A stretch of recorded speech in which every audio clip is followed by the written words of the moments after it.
Welcome to Lesson 9 in the Learning Designer's Playbook series. In this lesson, we'll focus on one of the most important foundations of instructional design, conducting a training needs assessment. Without a clear needs assessment, training can become guesswork, misaligned, unfocused, or even unnecessary. A strong needs assessment ensures that every training initiative is purposeful, targeted, and valuable to both learners and the organization. Today, we'll walk through a simple but effective three-step process for conducting a needs assessment. You'll see how to connect training to organizational goals, identify actual skill gaps, and determine the resources needed for success. Each step includes practical tips and examples so you can apply them immediately in your own work.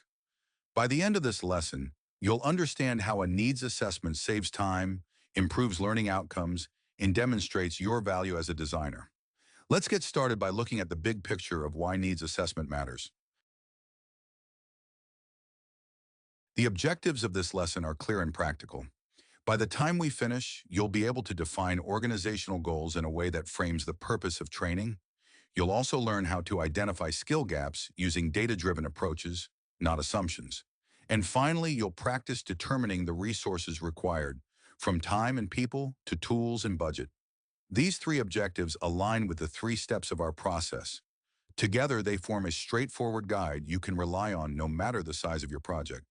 Remember, a strong needs assessment sets the stage for everything else: objectives, content, delivery, and evaluation. Before we dive into needs assessment, let's quickly recap what we covered in Lesson 8.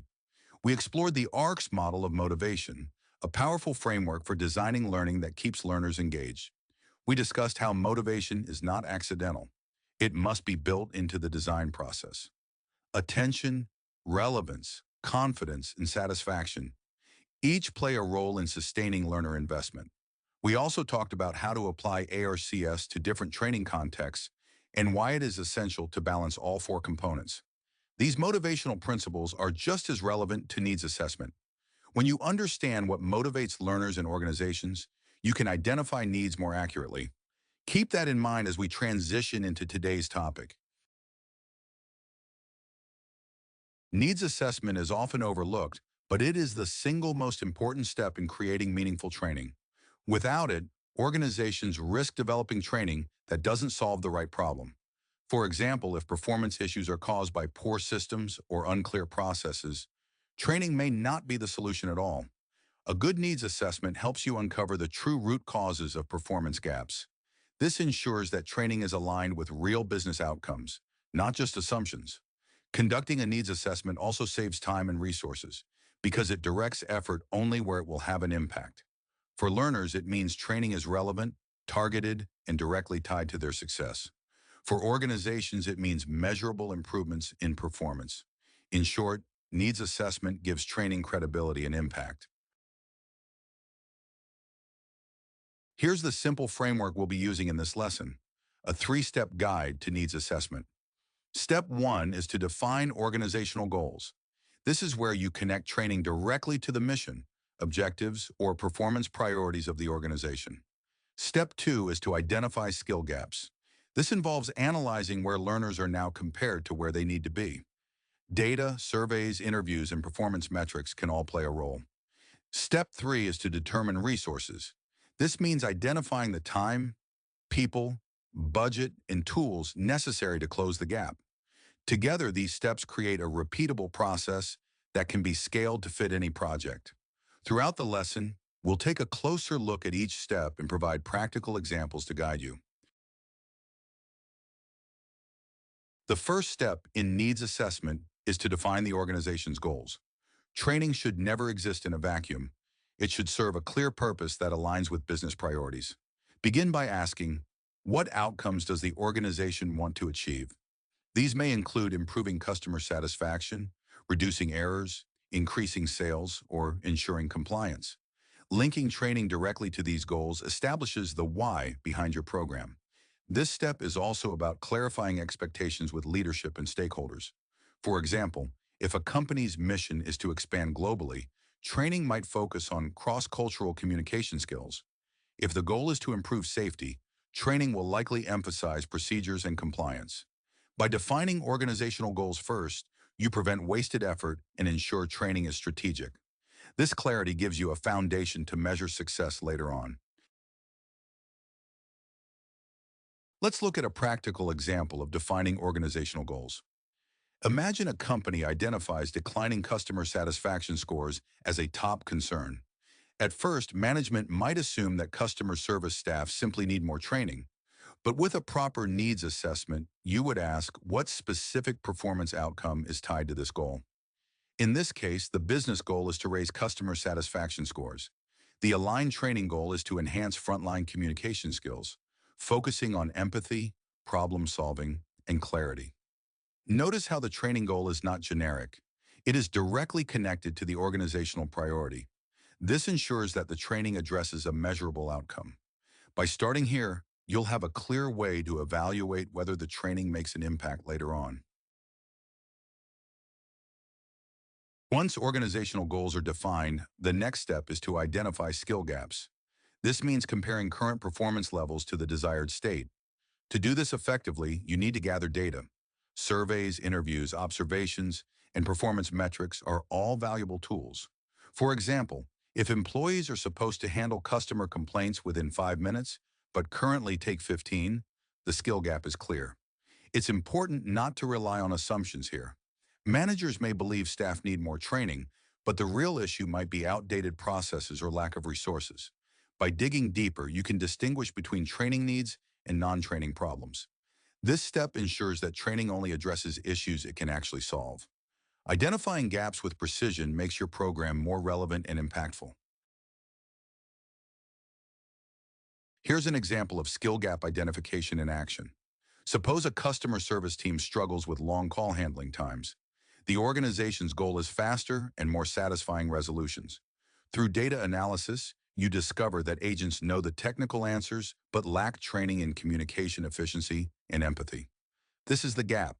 Agents can solve problems, but not quickly or with strong interpersonal skills. With this insight, training can focus specifically on communication frameworks, empathy-building exercises, and role-play scenarios. Without identifying this gap, the company might have delivered broad training that missed the mark. Accurate gap analysis ensures the training is laser-focused and impactful. The final step in the needs assessment process is determining resources. Even the best training plan will fail without the proper time, people, and tools to support it. This step ensures your design is realistic and sustainable. Start by asking how much time is available for training development and delivery. Who needs to be involved? Subject matter experts, facilitators, or managers. Next, consider the budget. Training requires investment, whether in software, platforms, materials, or consultant fees. Technology is another key resource. Will the program use e-learning, live workshops, or blended approaches? By defining resources clearly, you set accurate expectations for both the organization and the learners. This step also prevents scope creep, where a training program grows beyond its available support. Determining resources up front makes execution smoother and outcomes more reliable. To see how resource determination works, let's consider a product launch training program. The organization wants employees to be ready before the official launch date. By mapping out resources, you identify subject matter experts who will provide product details, a 4-week development timeline, and a budget for building an e-learning module. Without this planning, the team might underestimate how long it takes to develop quality training. Or they might launch without having the right people involved. Determining resources ensures the training program is realistic, achievable, and aligned with deadlines. This step also sets expectations with leadership, so there are no surprises about costs or timelines. In short, it bridges the gap between vision and execution. Now let's look at common pitfalls in needs assessment. The first mistake is skipping stakeholder alignment. Without buy-in from leadership or managers, training may lack support and impact. Another pitfall is confusing symptoms with root causes. For example, poor performance may be blamed on lack of skill when the real issue is outdated technology or unclear processes. Training can't fix problems that are not skill-related. A third pitfall is overlooking non-training solutions. Sometimes the best fix is better tools, clearer workflows, or changes in policy. Needs assessment is not just about finding training opportunities, it's about identifying the right solution. By avoiding these pitfalls, you ensure your recommendations are both credible and effective. Now let's bring the three steps together. First, define organizational goals. Clarify what success looks like and why training matters. Second, identify skill gaps by comparing current performance to desired outcomes. Third, determine resources to make sure your program is feasible and supported. Together, these steps provide a clear, repeatable process. Whether you're working on a compliance course, a leadership program, or a technical skill training, this framework ensures you stay aligned with business needs. It saves time, avoids wasted effort, and creates a stronger impact. By following these steps consistently, you build credibility and demonstrate value as a learning professional. So why does this process matter? First, a proper needs assessment saves time and money. Instead of launching broad training that misses the mark, you focus on what truly matters. Second, it increases training relevance. Learners appreciate programs that directly address their challenges and support their growth. Third, it improves organizational outcomes. When training is aligned with goals, skill gaps are addressed, and resources are managed, the results are stronger. Needs assessment also builds credibility for learning teams. It shows that training is not just a cost, but a strategic investment. Ultimately, this process positions you as a problem solver, not just a course creator. Let's wrap up this lesson with the key takeaways. A thorough needs assessment ensures training is aligned with organizational goals. It helps you identify true performance gaps rather than just symptoms. By determining resources, you make sure your solutions are practical and achievable.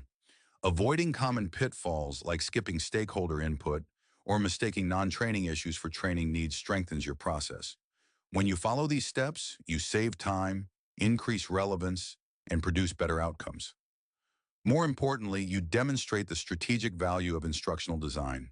This foundation sets the stage for creating solutions that work and making a measurable impact on the business. A valuable resource for deepening your understanding of needs assessment is Training Needs Assessment: Methods, Tools, and Techniques by Goldstein and Ford. This book provides a thorough foundation for both new and experienced instructional designers. It offers multiple frameworks for conducting assessments across different contexts, from corporate training to higher education. What makes this book especially practical is its collection of methods and tools. It walks you through surveys, interviews, observation techniques, and even statistical approaches. Each chapter includes real-world examples that illustrate how to use the tools effectively. The book also explains how to avoid common mistakes, making your assessments more reliable and actionable. It's particularly useful for instructional designers who want more rigor behind their recommendations. Many professionals use it as both a learning resource and a reference guide. By connecting theory to practice, this book ensures you can conduct needs assessments with confidence. It's an excellent companion for building your skills and strengthening your credibility in training design. As instructional designers, there are several key principles to keep in mind when conducting needs assessments. First, always align training with business outcomes. If the training doesn't connect to organizational goals, its value will be questioned. Second, focus on real skill gaps. Be sure the issue you are addressing is something training can solve. Third, resource planning is essential. Even the best design won't succeed without time, people, budget, and tools in place. Fourth, avoid assumptions. Take time to gather evidence and verify your conclusions. These principles act as guardrails, helping you design training that is not only effective, but also credible and sustainable. Following them strengthens your role as a strategic partner in your organization. We've now completed our three-step guide to needs assessment for training. You learned how to define organizational goals, identify skill gaps, and determine resources.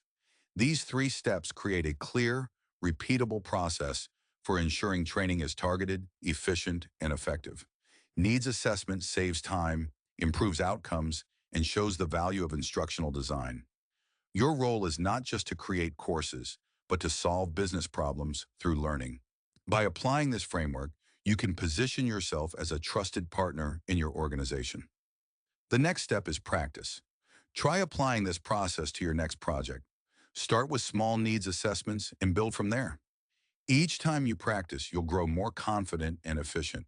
Remember, great training begins long before a single slide or video is created. It starts with asking the right questions and aligning with the bigger picture. That's how you design with purpose and impact. In our next lesson, we'll take this process one step further by looking at how to design an effective training needs analysis survey. This will show you how to gather data that is clear, reliable, and actionable. Stay tuned for Lesson 10, How to Create a Training Needs Analysis Survey That Works.